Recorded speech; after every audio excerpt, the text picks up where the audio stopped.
Dear friends, I would like very much to be with all you here today because I am enthusiastic about the work that is being developed by Dr. Patricia Morales of the University of Leuven and associated with UNESCO, with IPRA, of course, with the European Commission, with Wikipedia. There are many other institutions, but also the Foundation for a Culture of Peace. We join you very sincerely in a moment in which, more than ever, perhaps in the past, is necessary to celebrate, not to commemorate only, to celebrate the 60th anniversary of the Human Rights Declaration. I like to repeat that, in my view, this is the most important event of the 20th century because it has had an immense impact. And now, in a moment in which the world needs to replace the human rights as our guidance for our everyday behavior, and as a guidance too for the way in which the decision makers address the challenges and the issues at the worldwide level. We must perhaps come back and remember what has happened in these years of 1944, when President Roosevelt was considering the end of this terrible war with Holocaust, with the most abominable ways of extermination of human beings.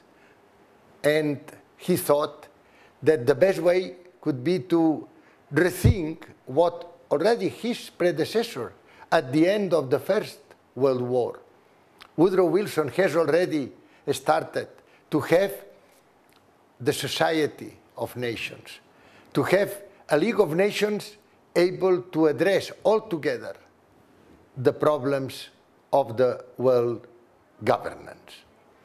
And what he decided that it was necessary to join all the efforts of all the different countries, not only the winners, no, all the countries of the world.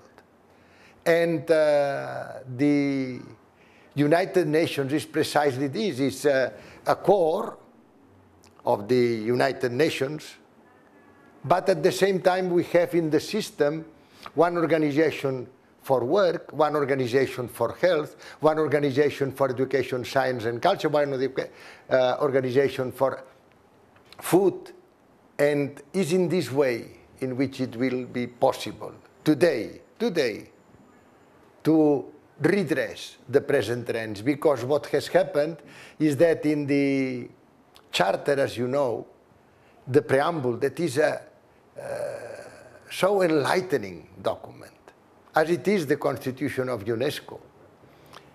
In the preamble, the first phrase says, "We the peoples," not we the states or we the governments, we the peoples.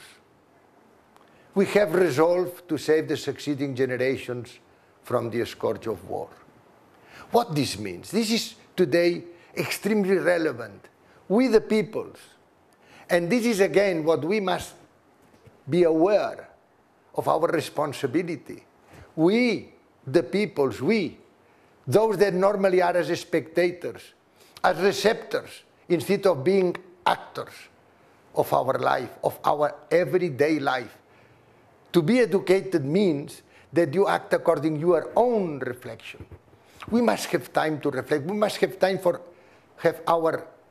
and elaborate our own answers in such a way that we can say, I am acting in agreement with what I have resolved to do, and not according to the dictate, and not being not a citizen that participates, that anticipates, that helps the decision makers in their governance duties, but only to be, as I was saying, witness of what happened, saying, what I can do for cooperate with the power, Only from time to time I go and I vote.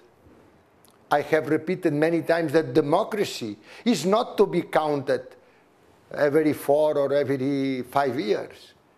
Democracy is to be taken into account, but those in the power.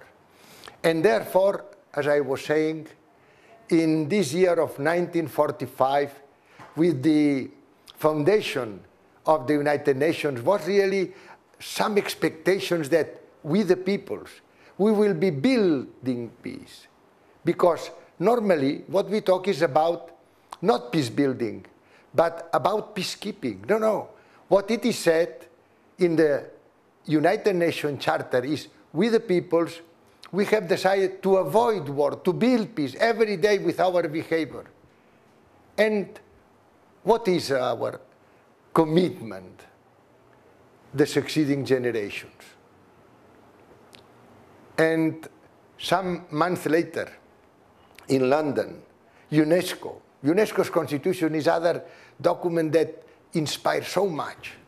It is said that we must build peace in the minds of men, and that there are some democratic principles. It's the only document of the United Nations that mentions the word democracy. You can understand why. And these democratic principles for human dignity are justice, freedom, equality, and solidarity. And the UNESCO's constitutions adds moral and intellectual solidarity for humankind.